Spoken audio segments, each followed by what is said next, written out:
Welcome, everyone, to podcast number 7. I am Ray Ruiz, founder of Baztec Fishing, and my co-host, Diana Cobbs. All right, welcome to podcast number 7, Baztec Fishing, and today we have some awesome friends and community partners.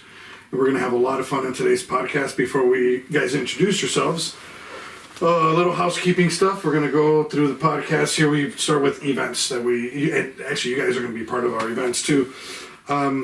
We got a lot of cool stuff to cover today, you guys. A lot of drama, a lot of news. We were in the news. So, Kinda? Yeah. It's still news. Twitter news. Hey, that's still news. X now, man. X. Fake news. Fake news. That's Yes. right.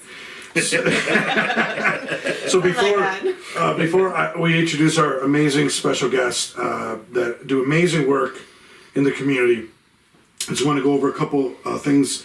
We have events coming up. We have Saturday is a fishing opener, Minnesota fishing opener. We have years of tradition of that, and this year it falls on Saturday, May 11th. Baztec Fishing will have 2 back-to-back events at Boom Island Park with another community partner, Copal, which is a big partner of ours. They're awesome. 9 to 1, and then immediately after we have formerly known as Casa de Esperanza, now they're Esperanza United. That goes from, I believe, 2 o'clock to 5 o'clock. So back-to-back events. It's going to be a lot of fun. On the river, it's going to be a lot of fun. It's going to be a good time. So let's see. The day after, May 12th, on Sunday, we have the 2nd annual Mother's Day fishing opener, That it goes from 10 a.m. to 12:30 p.m., which is going to be a lot of fun. We have quite a few women registered. So if you're listening to this podcast, please, if you want to do something cool with your mom, come out, join us. There's still a few spots left. We don't know how many are left, but it fills up pretty quick, so please register as soon as possible. And we'll link it below when you visit this podcast. When you're listening, just go and look towards the links below. It'll probably be at the very top. We're going to put that at the very top. And we have another event that you guys are going to be a part of, which is pretty awesome. That's the Veterans events that we have with Sierra Club. Saturday, May 18th from 1 p.m. to 3 p.m. And that's going to be awesome. That's at Lake Harriet in Minneapolis, South Minneapolis. So, did I miss anything? I got everything? You got everything. We just have to introduce these people. Yes, okay. All right. Without further ado, I'd like to introduce my guest. This is so awesome that you guys are here. Thanks for having us. Thank you.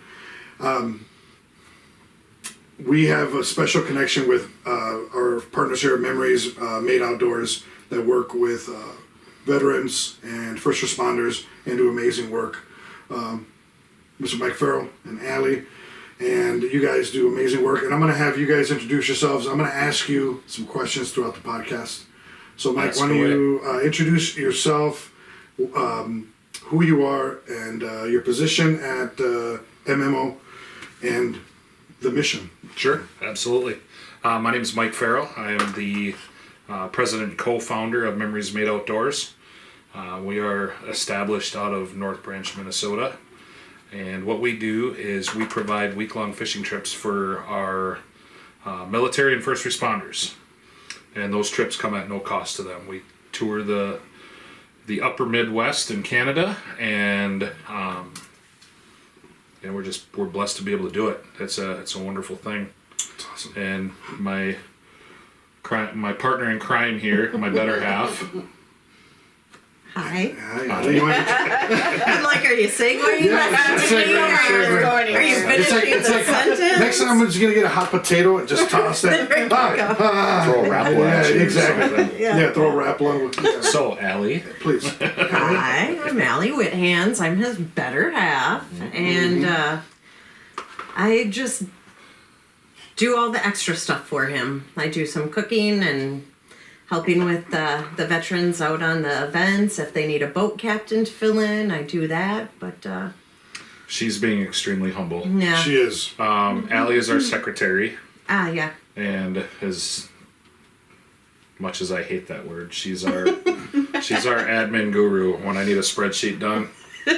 Allie, I'm going to throw my laptop out the window. What do you need? Here, it's done. And then you get super pissed. And then I get really mad That was because too easy. I worked for 4 hours trying to do sums or whatever on a spreadsheet, but no. I relate to that. Diana's a big part of our organization that she does. Yes, A lot I mean, of the heavy lifting, yes. these thunder thumbs and keyboards don't work. I mean, but she just, she's very, very humble when it comes to what she does for the organization. And if I didn't have her as my sidekick and my co-founder, this would not be what it is. So we founded in January of this year, and it was full steam ahead right out of the gate. Our mission was to make a statement right away, and within 30 days we served 6 veterans and brought them up to Lake of the Woods for our pioneer trip, and that's where we met and connected. Yes. Well, before that, yes. Yeah. It was kind of Yeah. divine intervention that we connected on a different platform. We met at the St. Paul Ice Show through your brother. Yeah. And Yes. Forgot about that actually. Yeah, your brother. Yeah. So Sent me some random message. Yeah, Hey, do you know Mike Farrell? Yeah. No. No. Go see him at the St. Paul Ice Show. Wow, I'm not gonna find him there. There's like hundreds of people there. Well, and he, kind of a funny story backstory to that. Rick sends me a, message saying, "Hey, you got to meet this guy, Ray Ruiz. He's pretty good in the community. He's got a nonprofit, and he'll be at the St. Paul Ice Show. I think he'll be there with Clam." I said, "Well, odds are good I'll find him because there will be 2 Hispanic fellas then, Phil Bedone and Ray Ruiz. So my odds are good that I'll find one or the other." And he walked in with a Clam shirt on. I'm like, "I bet you that's Ray. I bet you a paycheck." And then introduced and met that night, chatted, and the rest is kind of history from there. So. Yeah, absolutely, man. No, that's awesome. I want to, thank you so much, you guys, we have a lot to talk about today. So today's podcast might go, we usually do about an hour, but I don't care about today. Let's go. Well, your viewers might have to come and go as well. Right. We'll break it up for them. Right. Mike, the genesis of Memories Made Outdoors is incredible. The story is incredible. However, you guys were already doing stuff prior to this. That's Correct. my understanding. So let's talk a little bit about that, because that has a lot to do with what you're doing now. Yeah. Allie and I have been involved with helping veterans and first responders for over a decade. Yeah. I mean, realistically, Honestly, we got our first boat, and he goes, "I got this really crazy idea." And I'm like, "Lay it on me." He goes, "See those people that are fishing on the shore with like the veterans hat and stuff?" And I'm like, "Yeah." He goes, "I want to get them on the water." And I'm like, "What's stopping you?" So he's like, "Get in." And it kind of went from there. And we had started Memories Made Guide Service. And That's where it kind of all began. That's actually the genesis of it. Yeah, that's it. It always comes from some crazy idea. and it was a crazy somebody idea in the allows boat. you to do, or Anybody that knows me well knows in my younger years I despised walleye fishing. I hated it. He would get pissed I hated if he it. caught And see, one. I always thought that if I wanted to be a guide, I had to know how to walleye fish as well. Well, not necessarily true. You just, as a guide, you just have to promise a good time. Sure. You can go out and catch nothing as long as you're teaching people, having a good time. You got a cooler full of drinks and snacks in the boat. Sure, they appreciate when they catch something, though. Understood. Yes, and that's the thing. I So get it. in my mindset was when Allie and I got our first boat, I'm like, I got to learn how to walleye fish. So my segue was, well, man, there's all these vets fishing along shore and just random vets here and there. And I could take them fishing for free. I'm killing 2 birds with 1 stone. It's an appreciation thing, which was genuine. But then I could learn how to interact as a guide, right? And then I could start a guide service.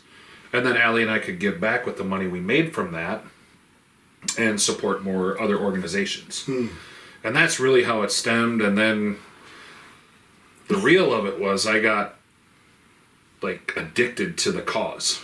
And to serving others. yes. It was when you get to experience, and you got to see a little bit of what we do, when you get to experience that week-long trip, or even a weekend for some organizations that, you know, they'll take, you know, 20, 30 vets out for a weekend, and it's phenomenal. The camaraderie that happens, you get a group of guys that sit in a corner and they're BSing for a while, drinking beers or having a cocktail.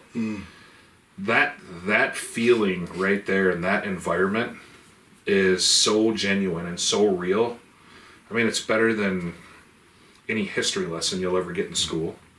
And just the camaraderie. I mean, that's the focal point, is the camaraderie. And I got so like engulfed by that, just absorbing all of that, and I kept going, and I'm going all over the country, not the country, but all over the Midwest. And Allie came one day and she says, "Mike, you're killing us financially." I'm like, okay. She was like, "You can keep doing this great thing you're doing.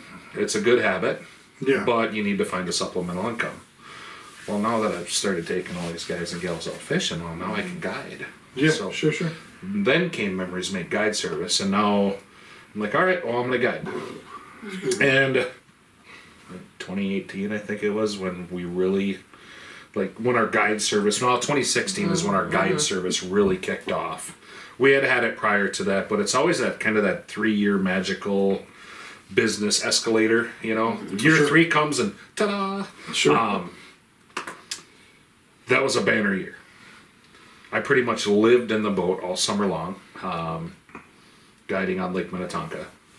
And I'd come home and I'd just go, "Here you go, go pay the boat payment, go pay the insurance. And I'll see you on Friday or Sunday night." You know, sun-kissed hand, and it was phenomenal. But what had happened is after doing that for a couple of years, and I won't say get burned out. I would never get burned out of fishing. Not a chance. Guiding, maybe, right? like client trips, because it's a different. It's a grind. It's a little bit of a grind. It can be a little bit of a grind. It can Time be. to yourself every now and then. Well, right. There's pressure, and there's pressure, Mike. Yeah. And I mean, and we're talking Lake Minnetonka, but there's still only so many spots you can fish, right? There's a lot of variables too. Right. I mean, with boaters and with like. Oh yeah, you're off the lake by noon. Yeah. At the very latest on a weekend. Sure. You know? Sure. But what had happened is, Allie and I got involved with, actually more me, but Allie too. We got involved with another nonprofit organization, and their niche was to go to Canada. And I went on this first trip, and the guy that ran this organization, he goes, "Why do you guide?" Well, you know, it's a source of income. He goes, "Have fun with that. Let me know how it goes after you come up here." Okay. And I was pretty gung-ho about going, because I went up there for a week, and he asked what I thought. I mean, you want to talk about epic fishing. Lake of the Woods in Ontario it's world class. Second to none. Yeah, it's. And so I go up there for the week, and I volunteer and help out. And this was my first trip to Canada, fishing ever.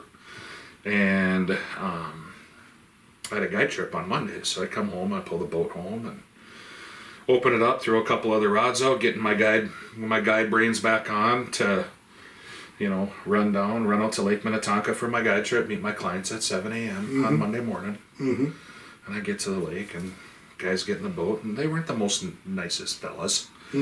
And we go out fishing, and I'm like, God, this is dumb. What am I doing?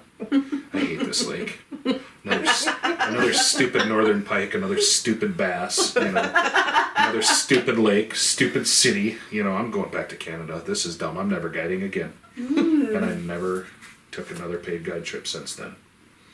And I focused everything on this. And we started this venture. I helped this other organization grow, and it was a great opportunity for me to learn a lot of valuable lessons and get some education. And last fall, I came to Allie and said, "I think it's time we do this on our own." And originally, when we talked about having an organization versus a guide service or a company, we were fearful of having an organization because of the policies and the boards. You know, you get boards can be tough. You know, if we have a mission, like I have a personal mission, right? And Now I have to make that public and I have to share that. But I don't want conflict doing it. So that was my fear. Like, if we have the funding, this is what I want to do. And I'm going to do it. But I don't want 5 board members saying, well, we don't like that idea. We're going to do something different with that. So I fought and fought and fought. And then I finally got to the point where I had the comfort to say, okay, well, you don't have to have particular board members. You can have particular board members of like-minded people that support your mission. So here we are today, May of 2024. We're 5 months old, 4 months old, and we're established as a nonprofit corporation here in Minnesota, and we're full steam ahead. You know, that's kind of the backstory, the current story, the fast forward of how it all kind of came to fruition. That's awesome. And you hosted an amazing tournament a few weeks ago. Yeah. Yeah. How did that turn out? It didn't rain that day. No. That was like First a miracle, time by the in way. 8 years. No, second time in 8 years. All week long it was rain. Yeah. rain. The morning of it was like, How's this? it's not going to rain till later. And then we got 2 inches on Sunday. Yes. Yeah.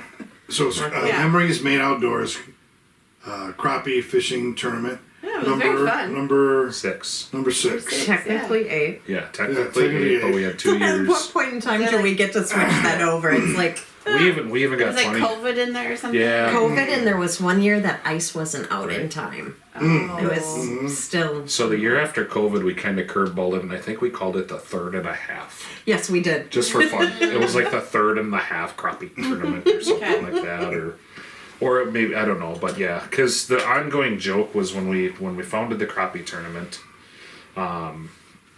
Allie and I founded this crappie tournament before we had Memories Made. To just No, it was was Memories Made after. Guide Service, Yes. but it was founded to just fundraise and give money to other organizations in the community. Okay.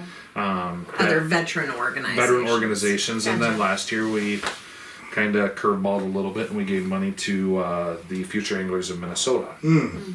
Well, now this year with the change and actually having a foundation of our own, the money's all in-house, which is really nice. So our organization directly benefits. Yeah. But the funny thing was when we founded the tournament, 2017 have a tournament, 2018 ice, 2019 have a tournament, 2020 COVID. So knock on wood, we've been straight and narrow. forward. We're moving forward, Yeah. full steam ahead. I will say I'm proud of it's Diana's first tournament. Yeah, awesome. You know. Oh, ever? Ever. So, Awesome. Yes. Yeah. Didn't you How'd catch you all feel? the fish? Well, I caught a lot of the fish. can I? Let me tell the story here. Because this is not- really. Fish tails, here we Yeah, go. oh yeah. They were this big. I'm gonna sound like my dad because like I listen to my father. Dad, I love you. But like we go hunting, right? And like I've been going hunting since I was a little boy. And we go fishing and hunting, and I remember him harvesting, taking down a 6-pointer, 40-yard shot. Well, every year it goes from a 6-pointer to an 8-pointer, 100 yards. Oh yeah. Then it goes to a 10-pointer, 220. 200 yards. And then it was snowing. Oh, yeah. I was like, really? It was snowing? Or it was hot, or the horse. Everything, it just escalates. And I'm like, oh, here we go. The stories. But that's what I love. Going to school uphill both ways. Oh, yeah. And I'm like, yeah. Dad, how's that? How can you go to...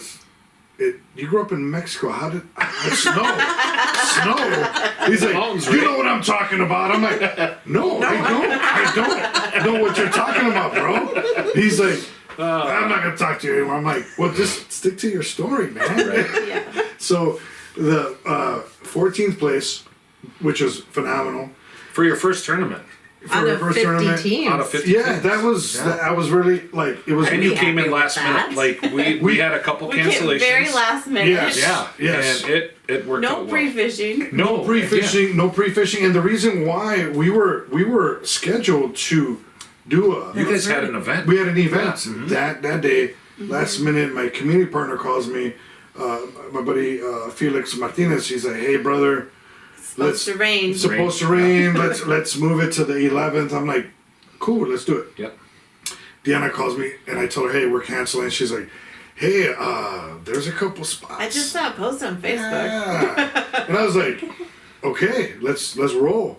And next thing you know, we're in. Yep. It was great. We show up, and I was explaining all the tournament stuff to her and stuff. It was really cool.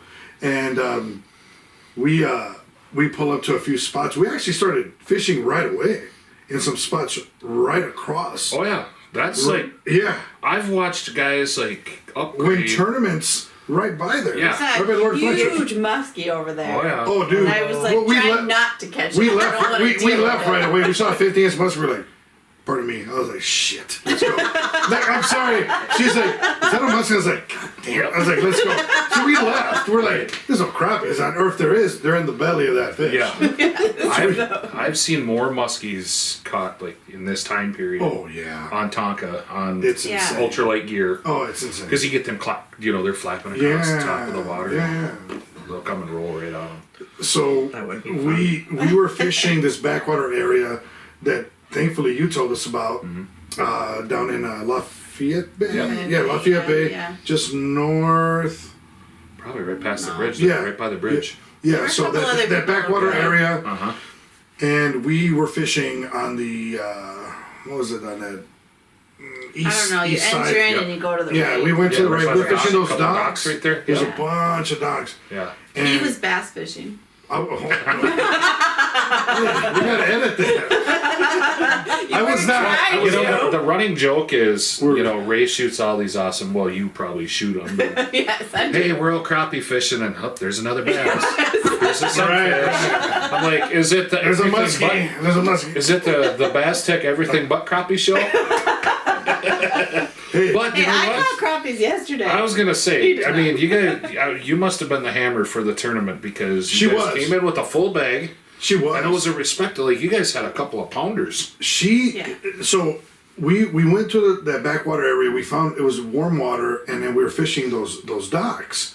And I told her, I was like, my beetle spin. People know I talk about beetle spins all the time. They're like, And you're not even sponsored by them. no. Hey, beetle spin, holla at your boy. Holla at your boy. I just love that bait. Uh-huh. And my dad does too. What does my dad call it? He calls it something else. I tell my dad a name of a bait. He's He can't makes his remember. own. he's Mexican. Everything's something else. Yeah. You know, Right. when you're Mexican, he calls it something else. I think he calls it fire tiger because the fire tiger pattern, that's his favorite pattern, so he calls Calls it fire everything tiger. fire Like your tiger. nails. Yeah. Yeah, there you go, fire yeah. tiger.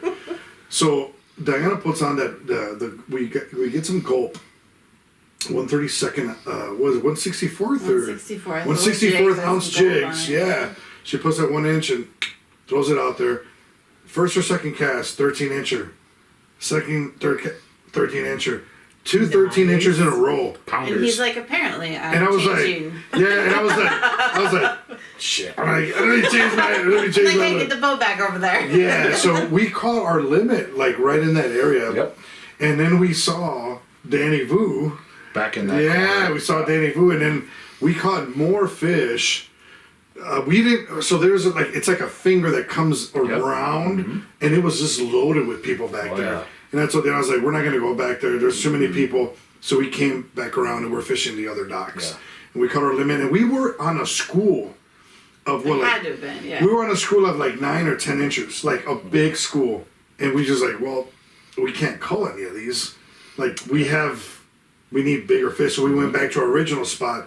Then I caught that big one. 12, 13. Yeah, I caught like a 13 and a half, Yeah. and we culled a few, and then we, that was a tournament. We didn't weigh any of them, we just measured them. Just We, measure. we were like, let's see This which one's one, fatter, yeah, which one's exactly. longer. You're a bass guy. I figured you'd have a balance beam in your boat. Yeah, I didn't. Yeah, not yet. Not yet. In a couple of in a week you can put that in the boat. Yeah, right? exactly. So now as a female fishing, first tournament, thoughts? Were you nervous? Or Wasn't were you- did you necessarily just go nervous fishing? to fish. I was not great at driving the boat, Yeah. so I was grateful that there were tons. I mean, there were just a lot of people like Yeah. there Oh yeah. when you're backing out and getting in line, and someone was, There's a little edge there. yeah. Because you fished a ton and you love it. I Like do. you're kind of crazy about tournament fishing and she gets in her own little zone, but still I mean, once we got to our 10, then I felt better. Then I felt like we could, you know, screw around a call little them bit. and Yep. screw around a little bit and kind of Yeah. like try some new areas or whatever. Yep. But my goal was to get to that 10 first. And then when we saw a couple other boats and they said, "Hey, do you have 10 yet?" And it was like, That's where you're like, no, I always it's do been this. hard. 4. and they were like, "No, we only, you know," and they said, "No, we only have 8 or 9, or we're still looking for a few." You're And like, I thought, score. and I thought, "Score, we've been culling for like a half hour." So like, okay, we must be doing all right. Yeah. No. I mean, So- clearly we didn't have 11 pounds, but Yeah. What I've always found interesting on that lake is your teams that I've fished, or the guys and gals that we talk to that fish the tournament. If you can get on a school, you just stay there all day. Yeah. You got to camp Don't out. move. You know, You do. And move around it, because crappies move. but very little moves. You know, Yes. I think the cardinal sin that a lot of people make, and I'm no professional. I've never fished my own tournament, but from experience, you don't leave fish to go find fish. You know, and yeah, we left when there was nobody around, so Right. nobody kind of knew where we were. right. And then we scooted We out. stayed in the same area. And then Yeah. we came right back in, Yeah. and there was still nobody there. And then a couple other boats were coming down it's- that area, and we made them kind of turn around. It's amazing to me how Nice. one boat Make can be in them, the cut, Yeah. and then 30 feet away. I mean, just outside of casting distance, Yeah, you guys can be putting the hammer down, Yeah. and another boat will scratch, and they'll get nothing. And that's to me that it blows my mind. And it's the same water, Yeah. but it's just where they're all isolating, Yep. right? Yeah. yeah. But it's a fun tournament. We love it so much, and It we're is. so. And you blessed. said at the beginning, it'll be the teams that place will be the team that finds The the biggest schools. school right away, Yeah. or just you know. And they're local guys, you know. He's got a marina on the lake, from what I know, and See? they put their time in. You know, and there's a lot of guys and gals that fish that tournament that it's impressive to us, and it's extremely humbling that some of these people take a week off work to come fish our pre-fish for our crappie tournament. You know, it's pretty amazing. We're To pretty be lucky. fair, there is $5,000 at stake. Yeah. Right? But it's the only crappie tournament in Minnesota, and it's the Now. largest paying out crappie That tournament we're aware of. that we're aware of. Nice. I looked on the DNR website, and there's no other crappie Yeah. tournaments. No, there's not. I mean, Dude. I mean, yeah, the tournament part didn't get to me. It was more just like, I mean, Getting it's the fishing, fish. right? Yeah. Like, we're just going to go out fishing. I just don't catch crappies very often, so. But Ooh, new tournament. Bluegills. Do it, I dare you. Don't dare me. You know what happens with that. Right? pike. my dad will sign up right away. Don't Not a mess pike with tournament. No, if it's a pike tournament, you can handle it. I'll be fishing. The problem is they won't all fit in the live well very well. Oh, yeah. I mean, they will, Okay, but like, it's okay if they're it might be like Yeah. curved. Fish donkey. Kind of Yeah, fold them in donkey. half. There you go. It'll be fine. Yeah. So I gotta ask you guys. A lot of folks that listen to our podcast, they live in the community. You know, Mike, where did you grow up? Like, let's talk about a little bit about like your background. Like, Yeah. where did you grow up? Where did you go to high school? Absolutely. And all that. Yeah. The South Side. I'm a Southsider. Yeah. Yep. So let's talk I- about that for a second. I grew up in the Powderhorn neighborhood, 33rd and Bloomington. Tried and true, you know. You can take a boy out of the hood, but you can't take the hood out of the boy. You know. Puro barrio. This is. You know, I got best of both worlds growing up. I got to live in a very diverse community, school of hard knocks, as you know. I mean, Yes, sir. we're both, and you as well too. I mean, Yes. we're all product of, you know, urban childhoods, Yeah, and sure. I think the blessing of that, and I think what we all have in common, is you get those street smarts right out of the gate, and there's a sense of having the right fear. You know what I mean? Like, for me, I'm not like. There's a lot of people that are intimidated by the ghetto or the cities, you know, and for us, it's normal nature. You know what I mean? I mean, To know your surroundings. to know your surroundings, But right? you You, gotta- know your surroundings, Yeah. and it's like, yeah, I know what I know what that is. I'm. Is it good? No, but I'm good with it, type of thing. And I've always had that farm mindset in my blood as well. My dad was a good old boy, blue collar worker. and we were blessed to be able to have an opportunity to go out west, farm country, and I spent a lot of time out there. The men in my life were very good ambassadors of the outdoors, and that's really what drew me. My dad, my grandfather took me everywhere. I mean, if we weren't out fishing, we were walking down Lake Street, bumming around. Grandma worked at Target, and we'd stop at Burger King on High Lake and share a chicken sandwich. And you remember the old Clark's submarine? Do you remember that place? Clark's. It was right in High Lake. Kind of a We it was had a one sub in my sandwich, hood, man. And but they were. It was the only thing comparable is Jersey Mike's. I mean, it was like that. He loves Jersey Mike. I love Jersey Mike's. So I the don't know, classic I remember that Italian, one. but Clark's submarine. My brother probably would. But so growing up in the cities, getting a inner city education, and then being able to go out on the farms, and then when I was in high school, I'm like, all right, sports are cool. I mean, literally in the fall, Friday after football, I'm in my truck and I'm driving out west to the farm. I'm going hunting, and I would spend every waking minute I could on the farm hunting, fishing, whatever I could, and realistically, that's where I got my work ethic. And then went to college up in Ely and failed miserably. You don't send an outdoorsman up there, that loves to hunt and fish and drink beer.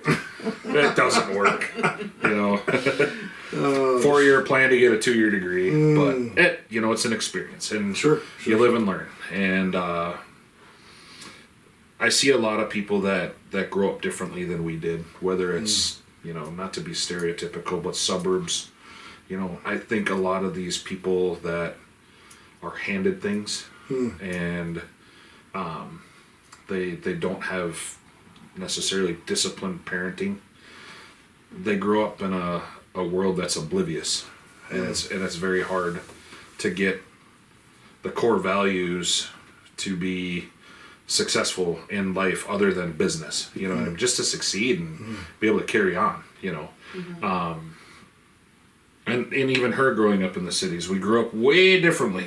Yeah. Yes, you grew up in the cities, but that's a great that's a great segue. Yeah. Thank you for Yeah, Allie. some more now. Yeah, so Allie, tell us she about. was a Southside wannabe.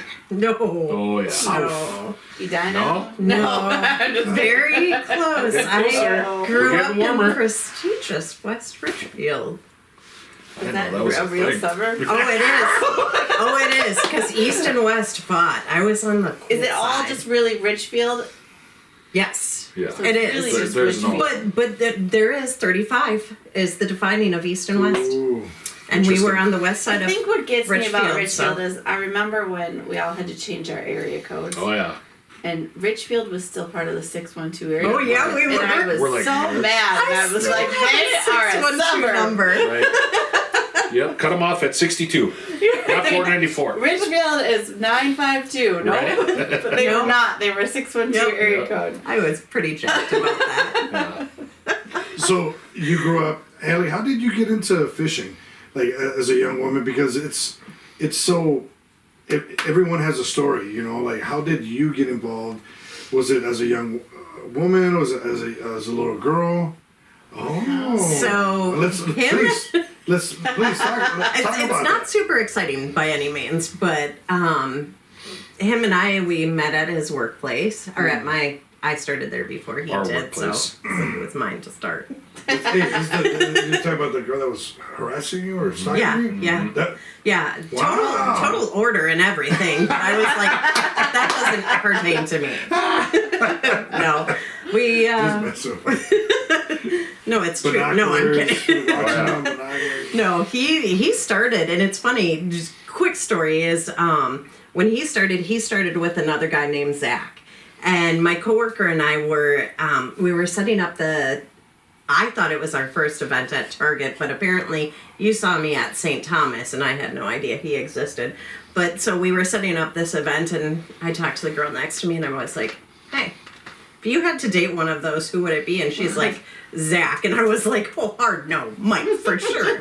But he had a girlfriend, and pretty soon, You had a girlfriend at the time? yep, Oh, yep. wow, okay. And sometime after, he didn't, and that girl is my best friend now. Oh, And wow. I had never hunted, never shot a deer or anything. I may have been fishing once in my life, and You got a big grouper on a boat once. oh yeah, that was it. That was the one time, and I was probably like 25 or something.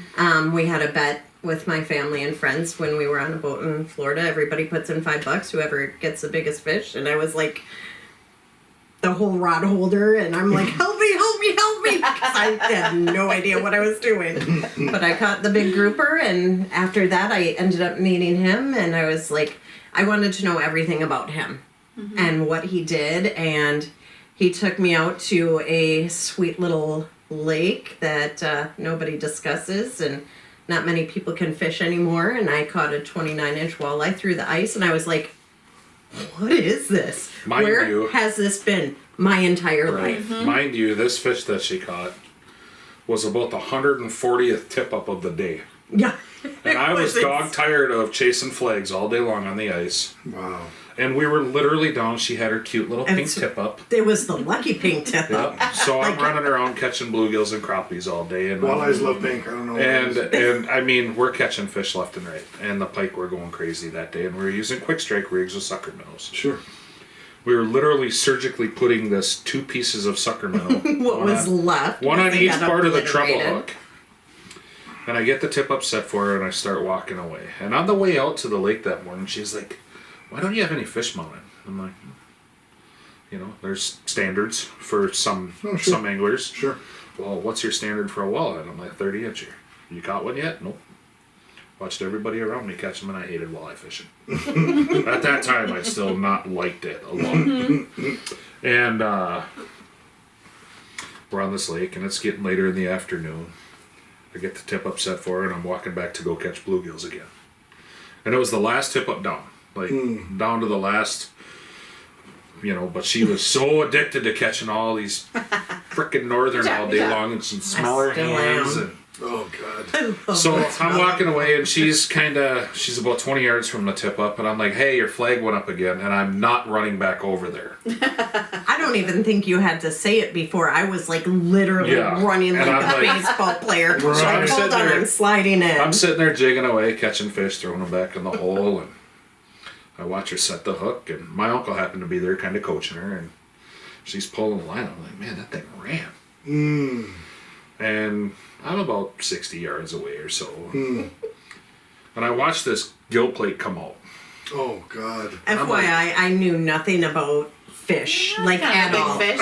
I knew bass, and I was like, oh, I think I got a bass, you guys. This Yeah. mouth was like, So I see this gill plate come out of the hole, Was it 10-inch hole? 8-inch. Okay. So And I'm now like- So how fast did you run now? I'm still not running. I'm like, Oh, okay. I'm like, You got this. Oh, that's a good pike. That probably upper 30s.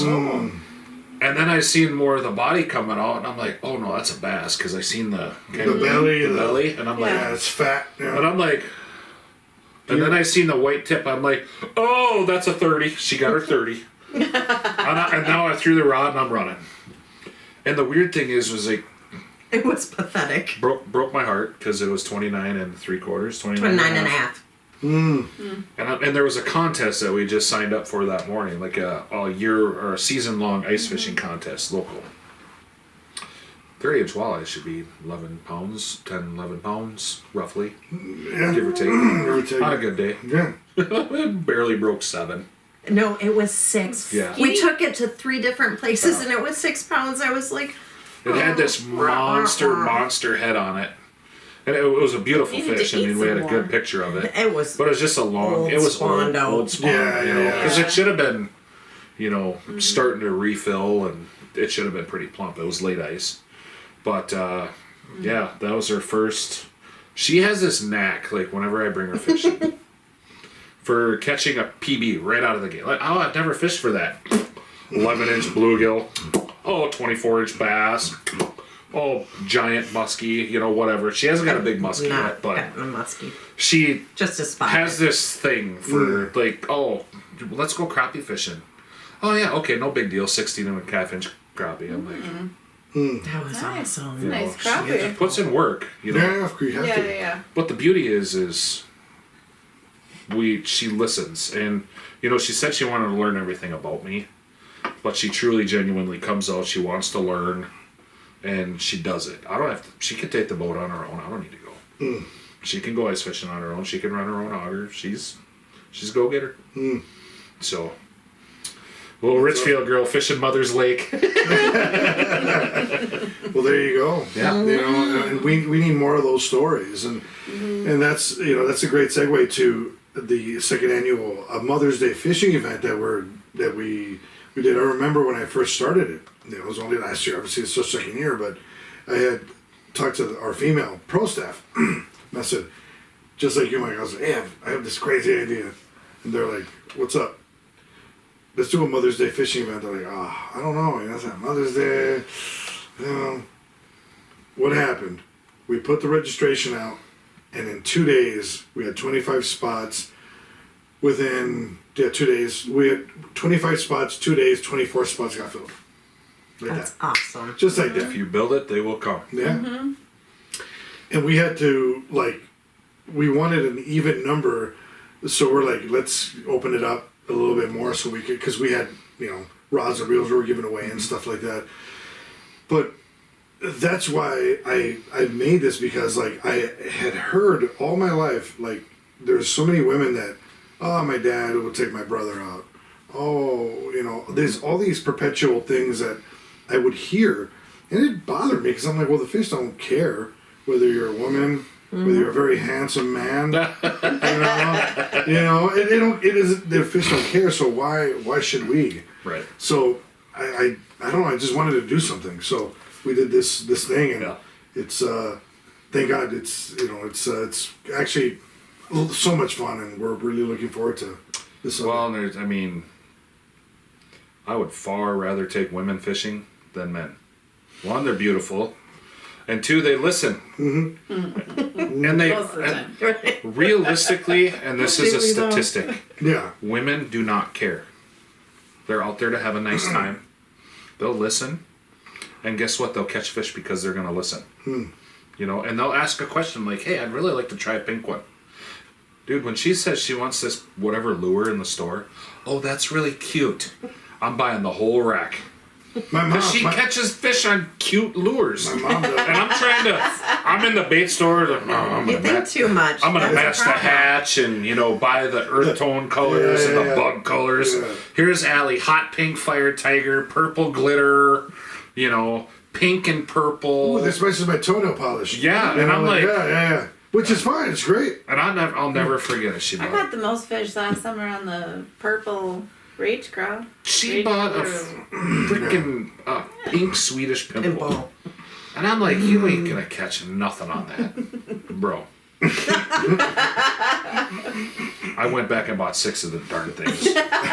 And she outfished me like 6 to 1. And he gets so mad because I think outside of the box. Yeah. Just because it's for ice doesn't mean it's not going to use our work in open water. Right. So we were on Lake Traverse, and I was fishing off the dock, and I'm like, well, we'll see what happens with this.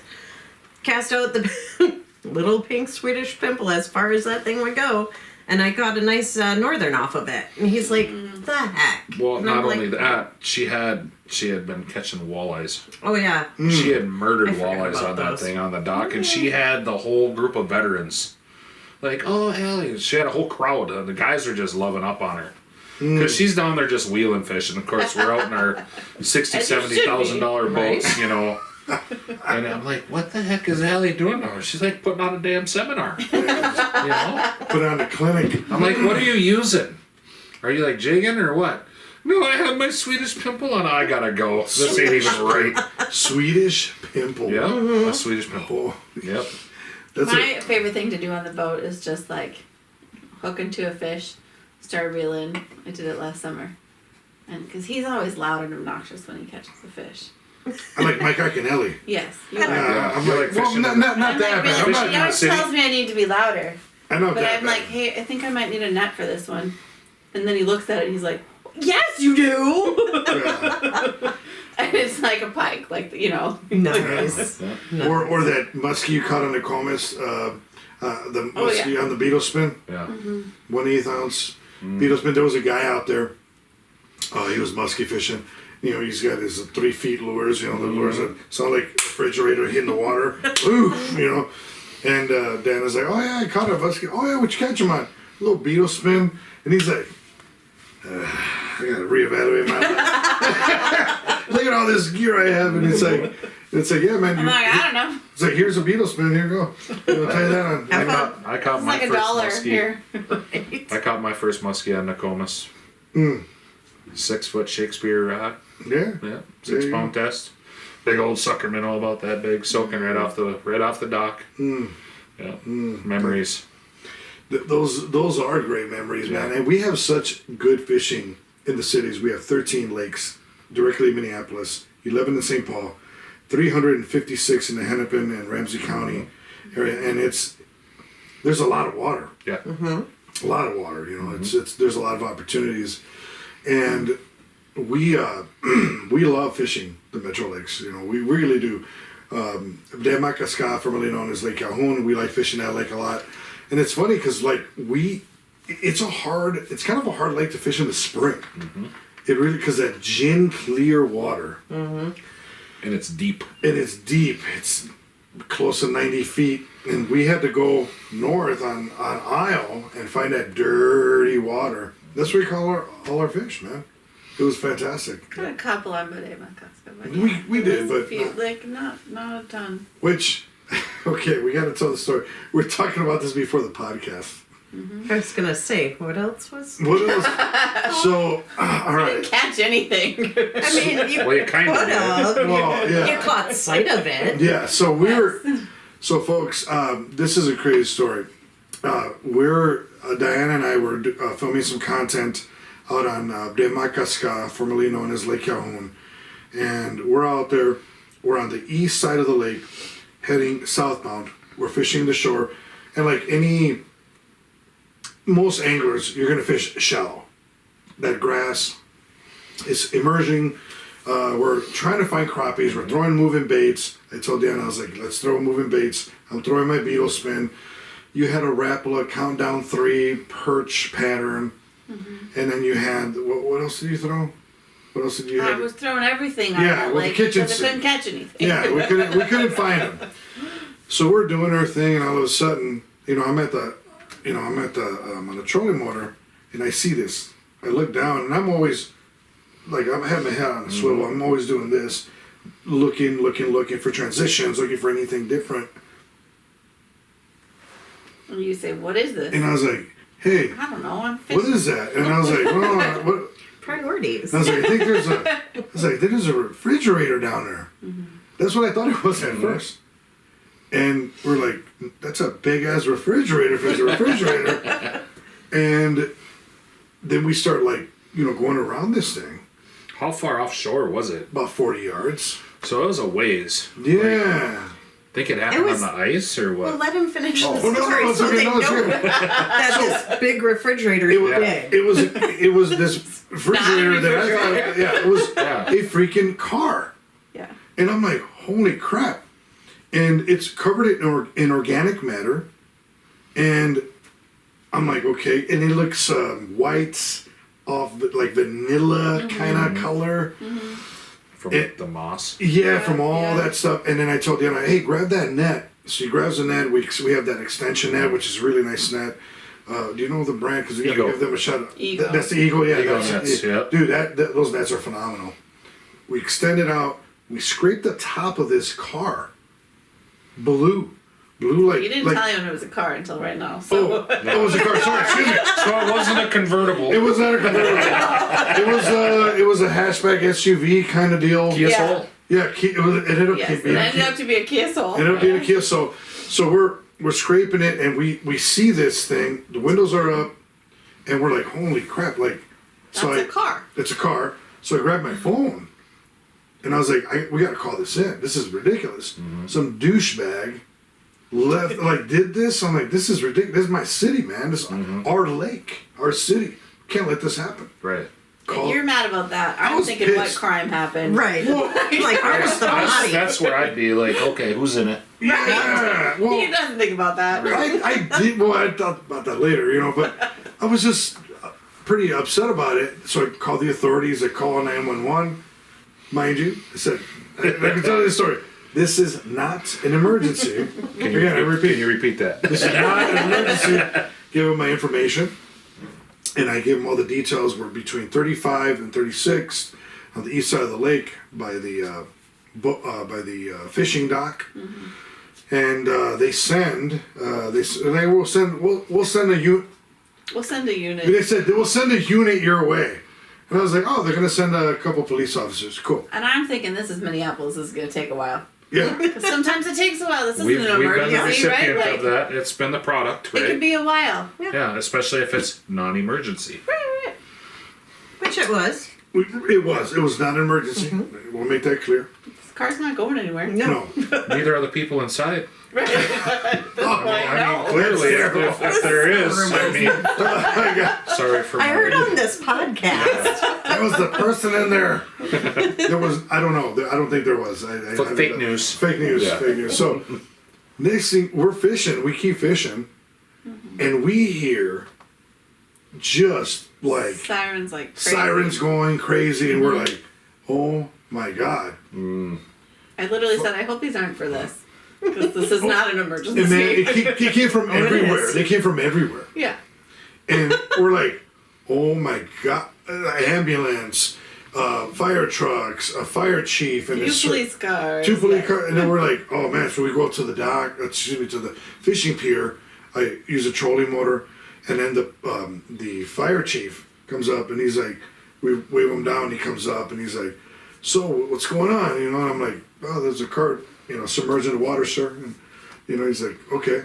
We start breaking it down to him, and then his crew gets there, and they're like fired up, man. They're like, They got their life jackets on. it's like it reminded me of like your dog Timber, just like ready to go, just like where's the treats? What do I gotta help? Where's my dad? Yeah, and That's really what it is. those guys both dudes jump in our boat, and we take them to the spot because we had marked it on our waypoints, So I took them there, and they took pictures, and they took the net, and they were trying to like.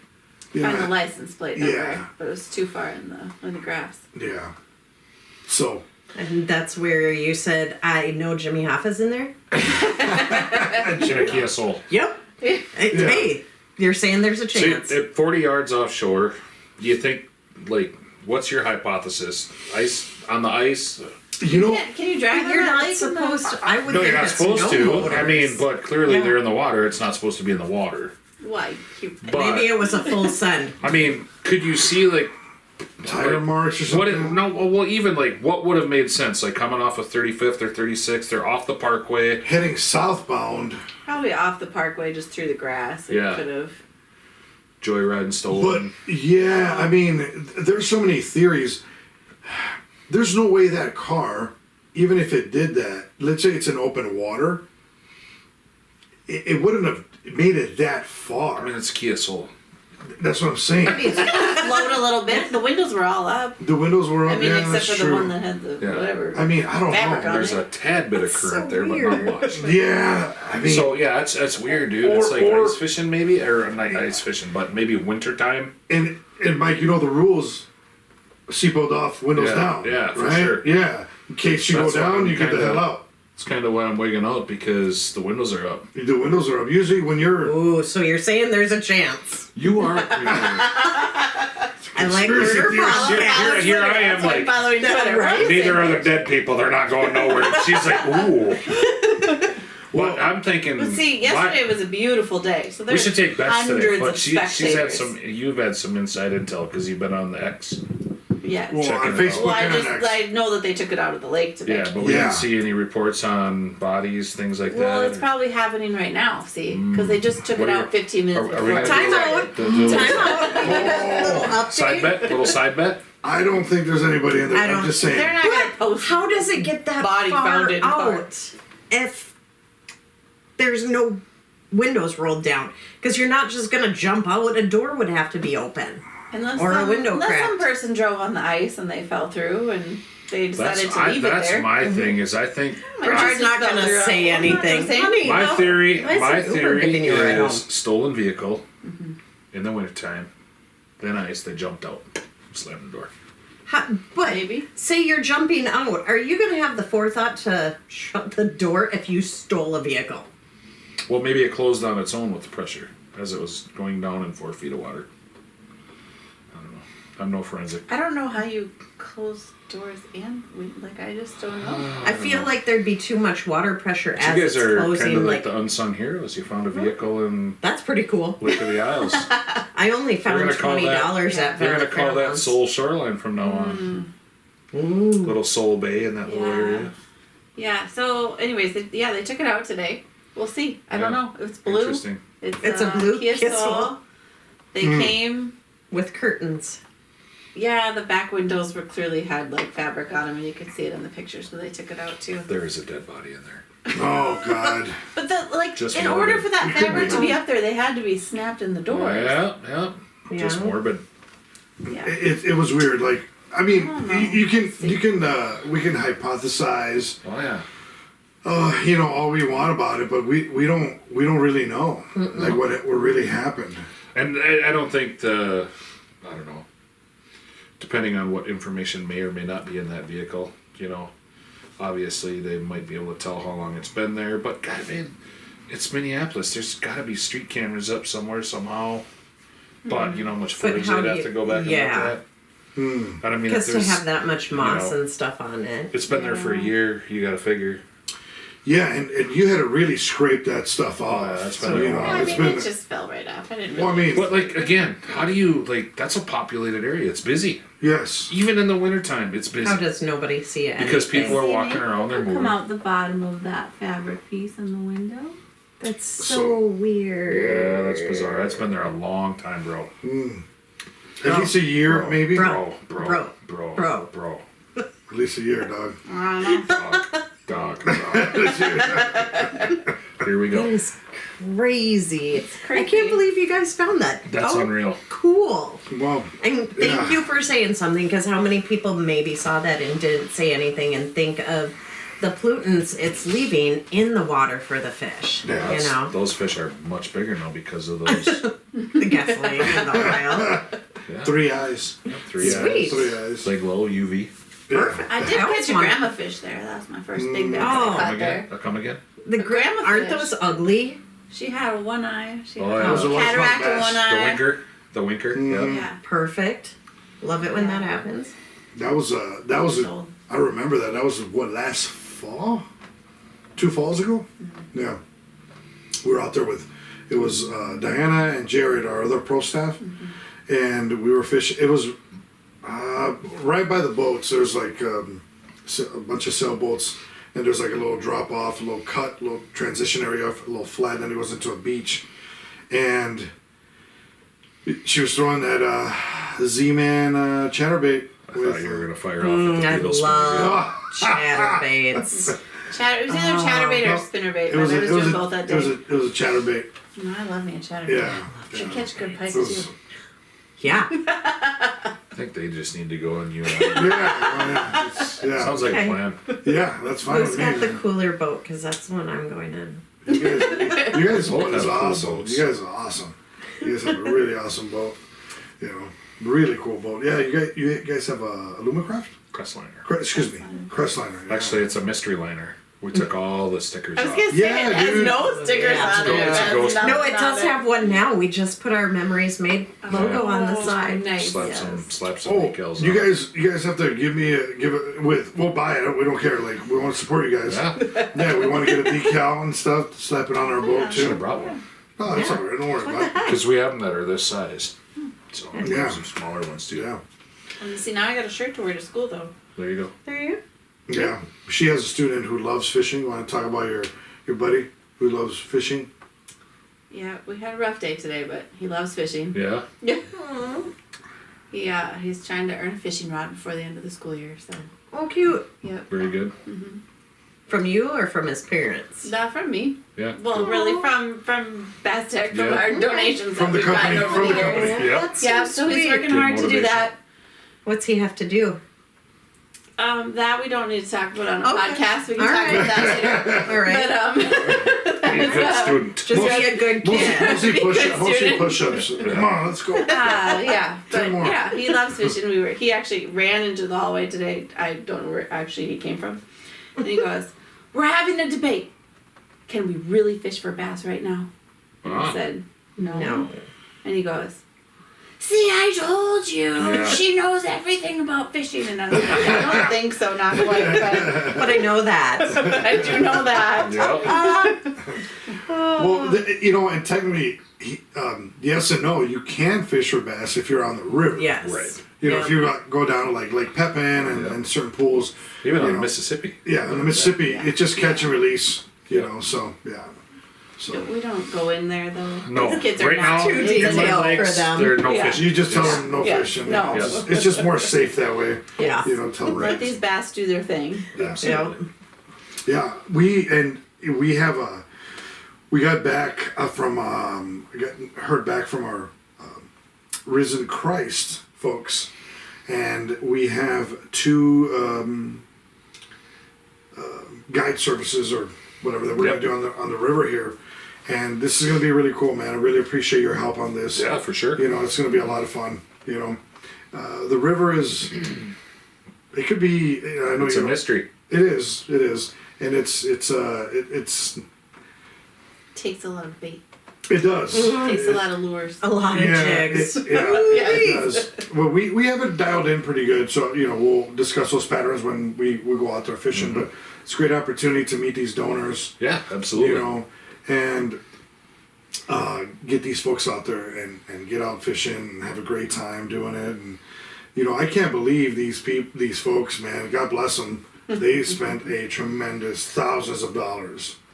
Really. Thousands of dollars to go fishing to raise money for these kids. That's great. Yeah, and you grew up right by there, dude. Yeah. Right by Risen Christ. Where I don't exactly know where that is, but I know it's like on. God, It's in South Minneapolis. yeah, South Minneapolis. Not Not far bad. from Powderhorn though. No. No, it's It's not. not far. It's right down the street from there. Yeah. Yeah. Wow. Yeah. So that'll be a good time. That'll be a lot of fun, and we're looking forward to that. And I'll give you some dates on what that's going to look like. We'll figure it out. Yeah. Do you guys have any events other than the Veterans event on May 18th that you guys coming up? Yeah. We have our June event. June 16th through the June 16th through the 23rd. 23rd. We'll be serving, we're not quite full yet, but we'll be taking 10 to 12 veterans up to Ely, Minnesota. So if you're interested, go to www.memoriesmadeoutdoors.org, There you and go. there is a little link on there. You can send us some information if you want to sign up. Yeah, so at our meet and greet, we had people sign up as well. So Okay. we'll be up there from June 16th to 23rd, and we'll be fishing some Boundary Waters lakes and then some other surrounding lakes in the Ely area. We're staying at a great resort called Veterans on the Lake. Really? That's awesome. Yeah, beautiful resort. Andy Birkenpass is the general manager out there. He's And absolutely wonderful. yes, he's taken over that resort a few years ago, and it used to be closed to the public where veterans and their families and friends could go there, and they had precedence and priority. And they still do. Yeah, and there was a barrier-free atmosphere for them. Now it's open to the public, and if you ever get to the Ely area, you just gotta go stay there. It's amazing. Tell them we sent you; they'll charge you double. Ray Ruiz. Yeah. Yep. So, and then we're taking July off. We're gonna do some fundraising in July, and then August is our veterans trip again to Ely. Yeah. You guys are going to Ely twice. Twice, correct. Oh, Well, okay. we Being have our a, inaugural year. yeah, and it's a wonderful place because part of our mission is to take our vets and first responders to the best places possible. Sure. And with that being said, quality is part of that best impact. That's important to you guys. That's really important to you and Allie. It is. The quality, not quantity. No, Quality. it's never been quantity for us. I mean, first of all, you can't put a price on the quality.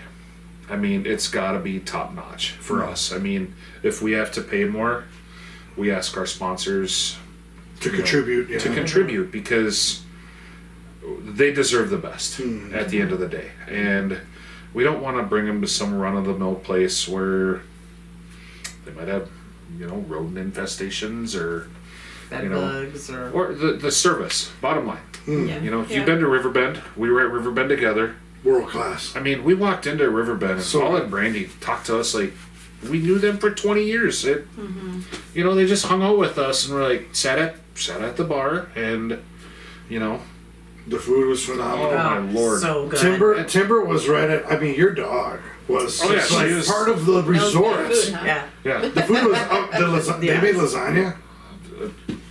I mean, it was like it was insane. It was insane. unbelievable. Yeah, I mean, it was so good. just those are the types of places that put a stake in the ground for us. And the best part is they believe in what we're doing, and they want to contribute and help the cause as well. So places like that we find, and we can build partnerships, and it makes it easier for us as an organization to continue to grow, because those destinations then become staples for us, and Yeah. it becomes more fluent for us to go, and it's more comfortable for us because now we know what the expectations are of that destination, and we can make it better, and then make it better, and then make it better. We had a very unique situation happen for us for our September trip. We're going out to Dead Lake in Otter Tail County. I believe it's Dent, Minnesota. Yes. So it's near Perham. Small town. Both Yeah. Dent, yeah. Yeah. very small School towns. district. Yes, very much. So Allie and I went out and vetted the place over the winter, and the resort is owned by a retired police officer and his wife, who knows our brother-in-law, who's a cop. And they kind of got in touch through social media. So there are some good things for social media. We get to connect a little bit here and there, and there was some Yeah, for networking sure. done.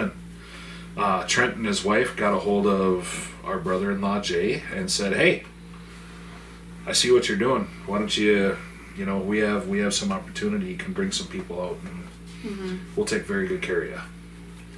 And again, they have a brand new resort to them because they just bought it a couple years ago. And this is their second summer. Yep. And beautiful place. They're updating it daily, putting improvements in. Yeah. They got this big house on the hill, which is gorgeous. I'm like, we walked in and I'm like, yep, we're staying here. We're coming here. We're coming here. We're coming This here. is good. Yeah. Play hard to get though. Yeah. This place needs Yeah. upgrades. But again, great partnership, great support. Yeah.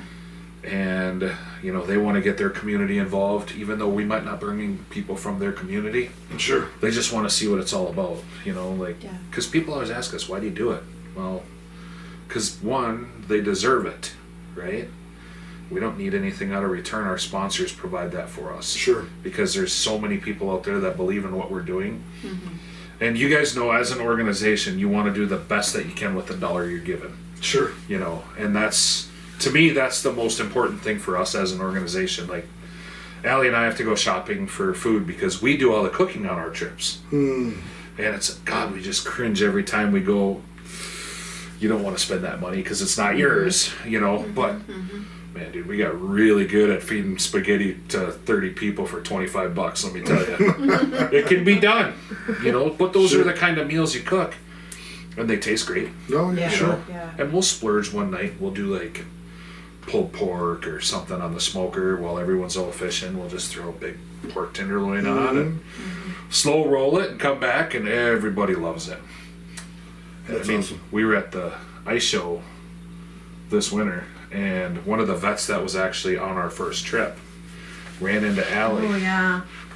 and he was like, "Gosh, I kind of know you."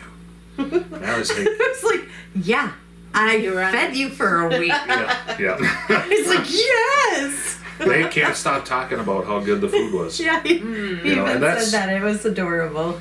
It's so awesome, and that's particularly why we take small groups for Sure. a longer time Get to know period. each other really well. Yeah. Yes, we. Yeah. I mean, that impact. It's so intentional and it's so in your face. again, like the veterans groups that do a weekend, that's amazing. But it like having a week with these men and women, there's something that happens in that week that you can't explain unless you're on a trip and like you see it. sometimes, like a vacation, you go on vacation, and you take your 3 days to just kind of decompress from your life, and then you can finally start enjoying it again. Yes. Right. Enjoying your actual vacation in a weekend just isn't always long enough. Yeah. And, you know, by no means are we saying we're doing anything better than other organizations, It's just because different. we have a different focal point, Yeah. right? Yeah. And to your testament about that decomp period, another important factor for us too, Diane, is the fact that we're civilians. There's trust factors going, like coming right out of the gate. We've been asked all the questions. What's the hook? What's the catch? Are you guys like roping us in for a timeshare spiel?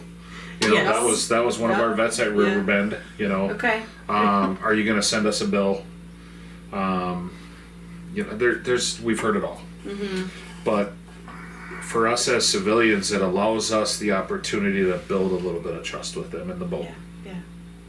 And the more days we have to do that, the more, you know, They're trust gonna there. remember. There's more of a brotherhood and a bond built then. And fraternity. Yes, and like I said, when we get on these trips and these guys and gals, they'll after a couple of days they'll go sit in a corner, and after supper they'll go have a cup of coffee or play cards or something, and I'll have a new guide up, and he'll want to go and sit in there. I grab him, sit here, and just tune in, listen. Yep. You know, they don't need our company right now. Yeah. You know, we've facilitated reunions. I mean, guys that haven't seen each other for 15, 20 years. We've rekindled relationships. Because the other cool thing is, like, if we get a husband and wife that come, they don't get to fish together. I won't allow it. They spend One day- enough time together. One day or like a part of a day afternoon. Yeah. But what that does is that drives their minds to kind of relax. Because if we're in a boat all day together and then we have to go home together and sleep together and share a cabin together, you're not freeing up emotion. Isn't that what we do already? We do now, but we're also kidding. not veterans and No, first yes, responders that right, deal with exactly. their havoc. Right? Oh, right. The So, stuff that they go through. What we do is we intentionally break them apart. Let loose, relax. Say you what know, you need to say say. what you or need to what say. You want. Away from your husband, your wife, whatever it be, your wife, whatever. Excuse me, and let it go. Yeah. The other thing it does is it provides them an opportunity to look forward to each other when they get back to the dock. And that's huge. Seen it? It works. And they get to share their fishing stories. Correct. And my fish was this big. Well, 3 years later, it's this big now. So. Absolutely. And don't- That is the truth. Or the one partner outfished the other partner, wife outfishes the husband, or vice versa. Nope. You know, that's pretty cool. And then, you know, like I said, typically we'll provide an opportunity for like a sunset fish. You know, we'll take them out after supper for a couple hours and, you know, let them take some pictures and hang out and, you know, fish till dark, and then we'll cruise back in. And that kind of, it is romantic, you know, even if it's just a bunch of good old boys in the boat. Yeah. There is a point of intimacy for how it all breaks down because we are such a small group doing what we're doing. And we truly, genuinely get to meet everybody. And the vets and the first responders get to meet everybody. Our new guides get to meet everybody. I don't think we've ever had one guide, you know, in my experience, maybe in yours too, where a guide will go, I can't do this anymore, I'm not coming back. You know, they're all like, can I come again? Yeah, absolutely. Or they, you know, we always offer to pay for their expenses, their fuel, you know, to travel. That's the least we can do. Sure. Rarely do we get a receipt or an expense form because they get to experience so much of it, and they're like, that was awesome, I want to do it again. So, a lot of magic, man. A lot of magic. Well, I experienced that in Baztec when I was up there with you guys, and I got to talk to God, I forgot the gentleman's name, but he was awesome, man. He was really cool. Bill?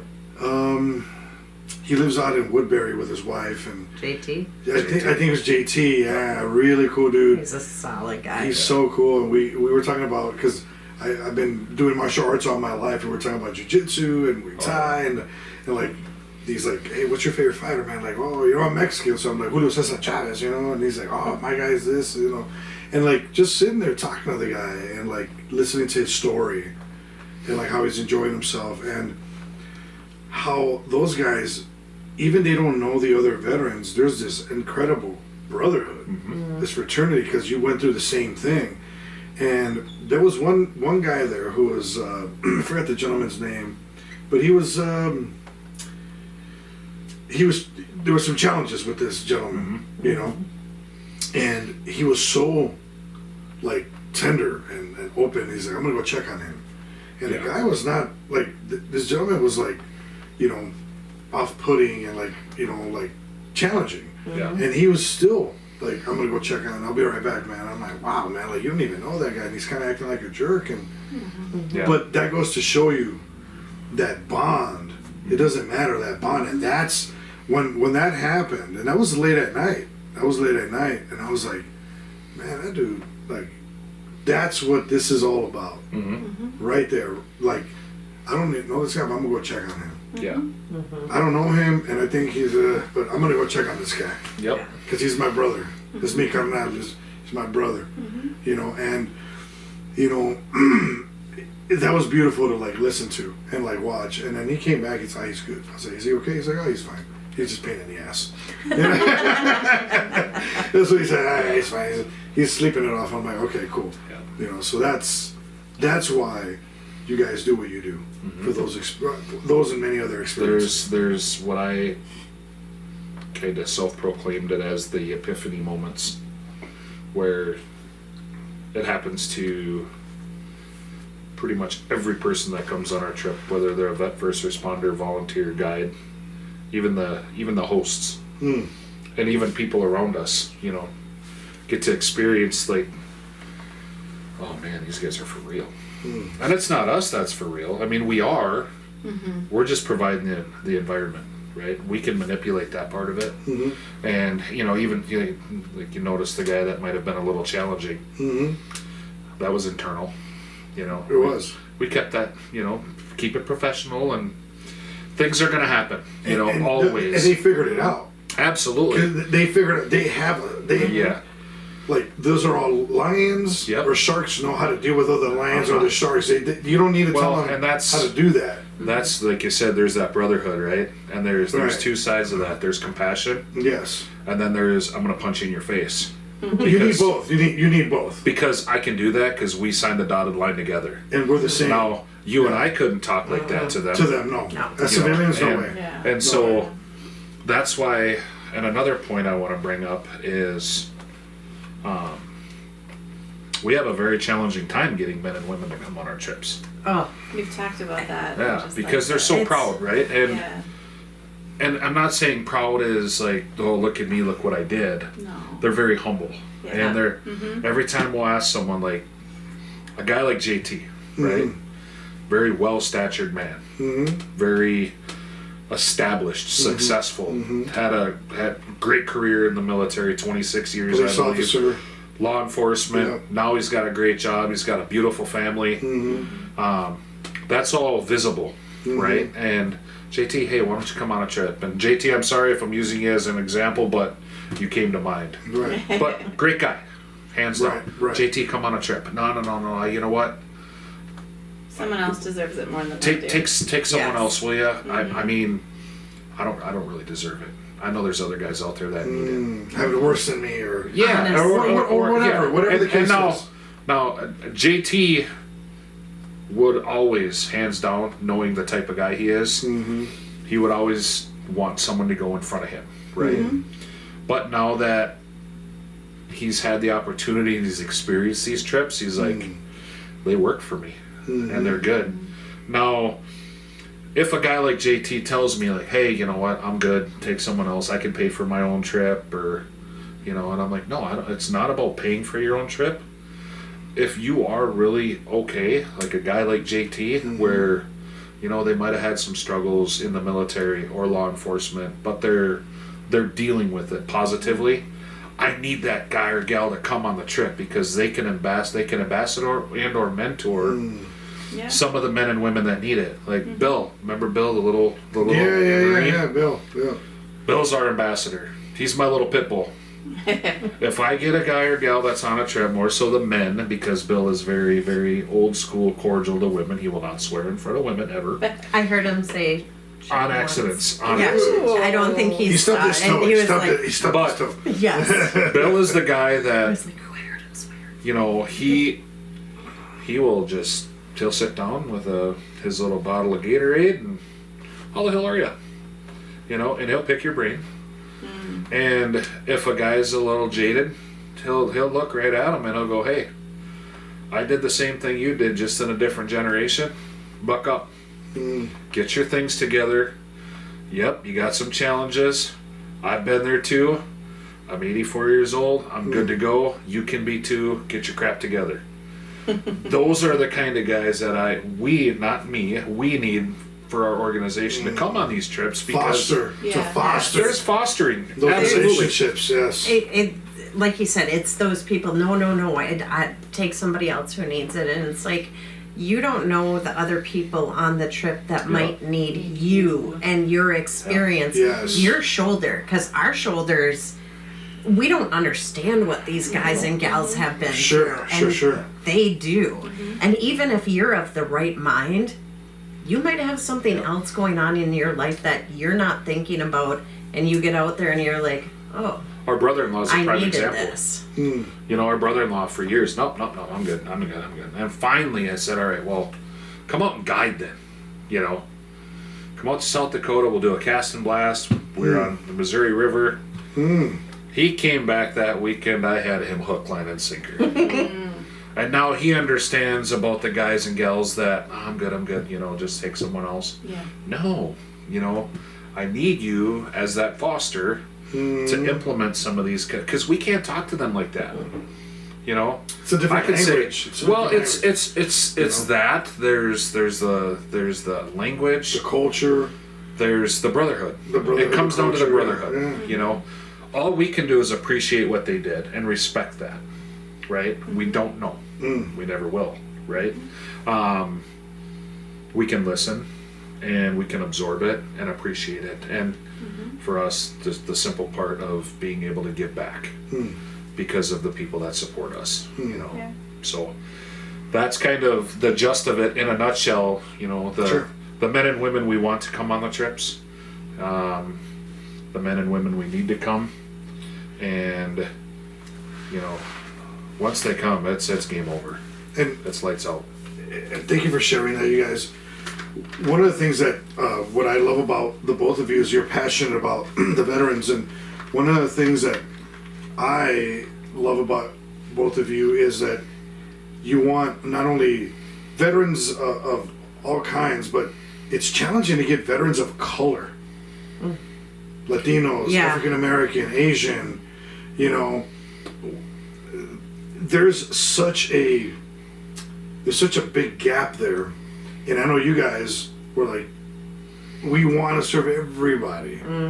And Mike was like, bro, I need to get into these communities because there's so much that we can still do, and it's challenging. It's challenging. I mean, look at the basic statistics. If I'll use Minneapolis Police Department. Now we know there's a higher number of minorities that are police officers. Now I can walk in there. They're probably not scared of me, but I can walk in there with my big beard and go, "Hey, do you guys want to go fishing?" It's not going to cost you nothing. They'll probably laugh me right out of there, right? But now to find these men and women of color that actually enjoy fishing, like, okay, do you want to go fishing with a bunch of crazy white guys that are going to guide you for a week? Being real, because it's the real. It's a legitimate thing. Now we're all genuine. You know, we're for real. We're playing for keeps on this. But then to get that unicorn, you know, and to find these men and women that truly do appreciate the outdoors or want it. Because at the end of the day, it is a great, great therapy. And it's alternative. It's not going and sitting in a clinic with 4 white walls and some pictures and some incense, you know. I mean, we can do that. We get pine trees and waves and eagles and all kinds of fun stuff. But the brass tacks of it is when I talked to a business consultant, he was like, so what are your demographics when you're trying to get your grants? And I'm like, oh, well, I said, the likelihoods of that actually happening, you know, and by no means would we ever turn anybody away. Of course. But it's that outreach that we need. Yeah. Because, one, where our demographic location is East Central Minnesota. Now, of course, when you look at the different types of things that happen in each environment or each geographical location, there's different things that acquire or that transpire. Yeah, for sure. And we would love to get involved in the communities like Minneapolis, St. Paul, you know, and even their surrounding suburbs, Richfield. But, you know, so, you know, if there is an opportunity for African American men and women, Hispanic men and women, Asian men and women. Just from any different- ethnicity. Right. Really. Yeah. Folks who are underserved and Absolutely. underrepresented. Absolutely. Right. Underrepresented is the Yes. huge part.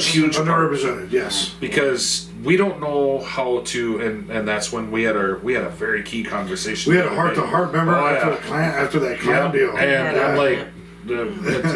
he calls me and I'm like, oh, do I got 2 hours? All right. I'm driving. We're good. I'm driving. He's like, this will be short. And I'm like, yeah, right, bro. Yeah.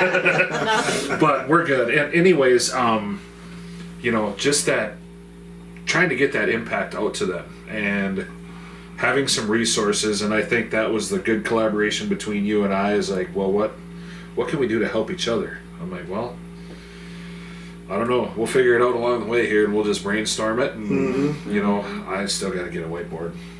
I get you. No, do you have you- a whiteboard? I have 2. See, I'm missing the wagon here. Where did they come from? Amazon? One of them came from you. Teacher. One of them came from you. Yeah. And then I ordered on Amazon. My vice Yes. president he was like, you got to get a whiteboard and just throw the eraser away. Yeah. But he goes, put it in your garage. Don't put it in the office. So yeah, whiteboards are a thing. Noted. Yeah. I guess I gotta get a whiteboard. Yeah. Yeah. Well, guys, this has been a phenomenal podcast. It's been we've been here. Sorry. No, God, no. Are you kidding me? No, Is this your record podcast? An hour and a half? This is our longest podcast. Yeah. Yeah. It has. It doesn't matter. We can sit here all day. You know. Right. Oh my gosh. Yeah. You got more beers. I do. We got more beer down there. He's got Exactly. cases of like a I got- pallet. Yes. So before we go, shout out to our sponsors, Blackfish. Shout out to Shell's Brewing Company. We've been enjoying their delicious beer. Our other sponsors, our homie, you know, my buddy Ricky G, Farmers Insurance, Jason Brown, Vexlar. You know, our friends at Vexlar, they're awesome. Corey Studer, Corey great is guy. Yes, amazing. Corey is awesome. And all of their staff They're are they're phenomenal. They're fantastic. They're The customer fantastic. service there is ridiculously. We had yeah. 2 FLX 30s at our event this year. Unreal. Wow. Yeah. Wow. Yeah. Joe's, Pretty great. Yeah, Joe Sporting Goods. Joe's is a sponsor of ours yeah. as well. Joe Sporting Goods is fantastic. Love Doug Matt Staley. over there. Yeah, they're just great people. This has been great. I just want to leave the last, give you guys a couple of minutes, or ask you, how can the viewership, or when people watch this, how can they donate? How can they get a hold of you guys? Like, how can they do that? How can the community help? Donate, raise funds, anything, Yes, Looking volunteer. at you, so. Yes. I noticed Yes, donate. Yes. Please donate. We don't turn down funds. You can go to www.memoriesmadeoutdoors.org. There's a donate button there. We love $1,000. That's our top one, but you go down the line and there's a bottom one that's custom. You can choose that. That's where you can add zeros. Yes, thousands. 10,000, 20,000. No, honestly, if you even have $5, we'll do like little things on Facebook where we're like, hey, can you send us $5 via Venmo? Because $5 buys a case of water for a boat for a day or for the week. Yeah. So it's every dollar counts. So definitely go there. You can find us on Facebook. You can find us on Instagram. And the Ticker Talker. The Ticker Talker. He loves the Ticker. No, he Ticker doesn't. The Ticker but Talker. yes. Yeah. Yep. I So. haven't found there yet. Right. Oh yeah. He No, loves we're TikToking. Okay, maybe we've only got like 2 things on there. Okay. And I'm gonna go look. Yeah, check us out. You know, any support and any support is greatly appreciated, and we appreciate you guys having us on Yes. tonight. Thank you No, guys it's been so great. much. It's This been has been awesome. super fun. I was Yeah. pretty excited when you called and said, "You want to do a podcast?" I'm like, "Yeah, that'd be cool." I've never kind of only done maybe 1 or 2. Yeah. One with Doug. Doug Limmerveen. Yep. A while back. Yep. SmackDown Outdoors. Yeah, I heard of those guys. Yeah. But then I did one with Brett Edmondson up there. They're great, yeah. Yeah. Man, he's Brett- a baller. That Brett's, dude's legit. he's a stud. We're- Yeah. He's a stud. Speaking of donations, feel free to donate because we are trying to put a trip together, a once in a lifetime trip for Tasman Lake Lodge. Yeah. Which, if you haven't checked it out, it is a phenomenal lodge, but it's an expensive trip. And what we're thinking we want to do is kind of do something where we outreach to everybody and say, submit your story. And we're gonna pick some awesome people to go on that. So Nice. That'll be a once in Yeah. a lifetime. It's literally Yes. the most northwestern lake in Saskatchewan. Okay. That's like the Yukon territory. You're close. You're like, in it's the like, north. It's yeah, like- it's like over the. Yeah, it it's- is I've been remote. fishing up there, man. It's not that far up there, but Oh, I've yeah. been fishing the Yukon territory. It's unreal. It's It's like awesome. when he showed me pictures of that. I'm like, Oh, the "Lord." trout there? There's no civilization up there, No, man. There's there's no not. humans. No, No. Yeah, caribou and moose that's Yeah. it. and And bear. big Great. 75-pound lake trout. Grayling. Yep, there's big that. trout. Yeah. Well, you guys. Really, really big northerns. Thanks We again should- for having us, Thank- brother. Hey, Appreciate you. this has been great, you guys. Thank I just you wanna so give a much cheers. for having Cheers. us. Cheers. Salute, everyone. Cheers. Salute. Till next time, check us out. Please check out Memories Made Outdoors. Donate today. And we're out. Thank you. All right. Thanks. Salute. Look at that. Wow. That was a grinder. That was But it went fast. yeah, it Doesn't went really feel- fast.